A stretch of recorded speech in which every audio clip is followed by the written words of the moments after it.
ଦେଖନ୍ତୁ ମୁଁ ଆପଣଙ୍କ ମାଧ୍ୟମରେ ଏବଂ ବର୍ତ୍ତମାନ ଯେଉଁ ସରକାରଙ୍କ ପରିବର୍ତ୍ତନ ହେଇଛନ୍ତି ଏଇଟା ସରକାରଙ୍କର ଜନକଲ୍ୟାଣ ଯୋଜନା ସରକାର ପରିବର୍ତ୍ତନ କରିବେ ନାହିଁ।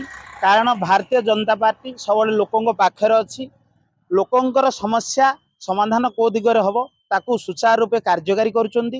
ଏବଂ ଯେଉଁ ଲକ୍ଷ୍ମୀ ବସ୍ ଆପଣ କହିଲେ କି ଏଇ ଯେଉଁ ଆହାର ଯୋଜନା ଏ କିଛି ବନ୍ଦ ହେବ ନାହିଁ।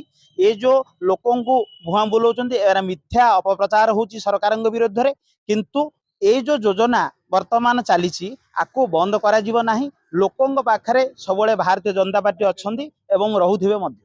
ନୂତନ ସରକାର ଆସିବା ପରେ କେମିତି କଣ ରହିବ ଯୋଜନା? ନୂତନ ସରକାର ଆସିଲା ପରେ ମନ୍ତ୍ରିମଣ୍ଡଳ ବର୍ତ୍ତମାନ 9-10ରେ ଗଠନ ହେବାର ଅଛି। ନୂତନ ସରକାର ଆସିଲେ ବି କୌଣସି ପ୍ରକାର ବନ୍ଦ ହେବ ନାହିଁ। ଲୋକଙ୍କର ଯେଉଁ ଭ୍ରାନ୍ତ ଭିତରେ ଲୋକ ପଡ଼ିଛନ୍ତି ଲୋକଙ୍କୁ ମୁଁ ଜନସାଧାରଣଙ୍କୁ ନିବେଦନ କରୁଛି ଯେ ଆପଣଙ୍କର କୌଣସି ପ୍ରକାର ଯୋଜନା ବନ୍ଦ ହେବ ନାହିଁ।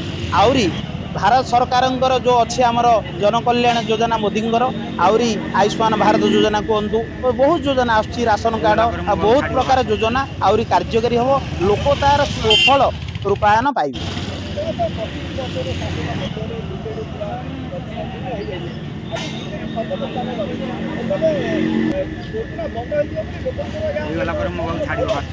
ନାଇଁ ଆଜ୍ଞା ଏଇଟା ସମ୍ପୂର୍ଣ୍ଣ ମିଥ୍ୟା କଥା।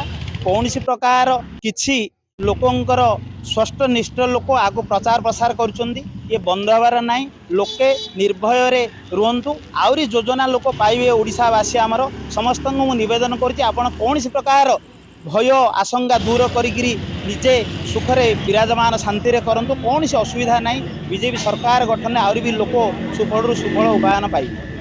ଶୁଣନ୍ତୁ ଆପଣ ଯେଉଁ କହିଲେ 24-25 ବର୍ଷର ଯେଉଁ ସରକାର ଇଏ ଲୋକଙ୍କୁ ଯେଉଁ ପ୍ରକାର ଧୂଆଁ ବାଣ ମାରିକି ଆଜି ପର୍ଯ୍ୟନ୍ତ ଚାଲିଥିଲା ଲୋକ ଅଙ୍ଗେ ଅଙ୍ଗେ ଅନୁଭବ କଲେ ଉପଲବ୍ଧି କଲେ ଯେ କେତିକି ଆମେ ବିକାଶ ଦିଗରେ ଗତି କରୁଛୁ ଓଡ଼ିଶା। ଆଉ ଲୋକଙ୍କର କ'ଣ ପର୍ସନାଲି ପ୍ରତି ଲୋକଙ୍କୁ ପଚାରିଲେ ସେମାନେ ଅନୁଭବ କରିକି ଜାଣିସାରିଛନ୍ତି ଯେ ବିକାଶର ବି ଅକ୍ଷର ହେଇନି। ତେଣୁ ସେମାନେ ମନ ସ୍ଥିର କଲେ ପରିବର୍ତ୍ତନ କରିବା ପାଇଁ।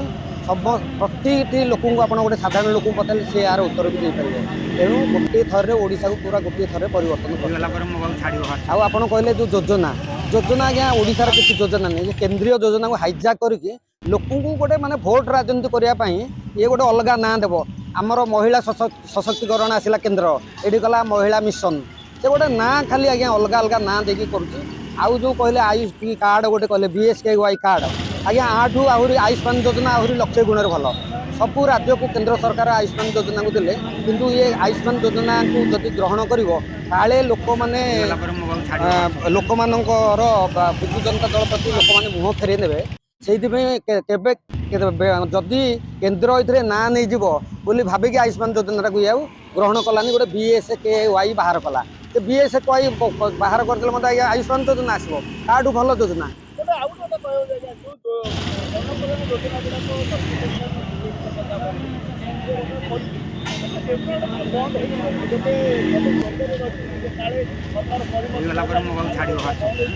ଶୁଣ ନାଇଁ ଜନକଲ୍ୟାଣ ଯୋଜନା କିଛି ବନ୍ଦ ହବନି। ସିଏ ଯେଉଁ ଯୋଜନା ହାଇଜାକ୍ କରିକି ନାଁ ଚେଞ୍ଜ କରିଥିଲେ ସେଗୁଡ଼ାକ ସତ ନାଁ ଯେଉଁଟା କେନ୍ଦ୍ରୀୟ ଯୋଜନାର ଯାହା ନାଁ ଏଇଠି ପ୍ରତିଫଳିତ ହେବ।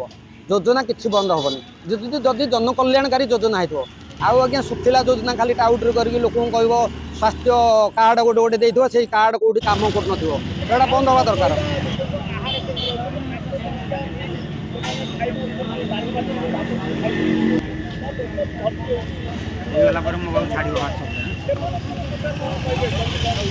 ଶୁଣନ୍ତୁ ଆଜ୍ଞା ପିଲାମାନଙ୍କୁ ଚକୋଲେଟ ଦେଇକି ଯେମିତି ଶାନ୍ତ କରାଯାଏ ଏ ବିଜୁ ଜନତା ଦଳ ସରକାର ଲୋକମାନଙ୍କୁ ସେ 5 ଟଙ୍କିଆ 2 ଟଙ୍କିଆ କରିକି ଦେଇକି ଭୋଟ ନେବାର ପ୍ରୟାସ ଯେଉଁ କରୁଥିଲା ସେଇ ଜିନିଷ ଗୁଡ଼ାକ ତ ହବନି।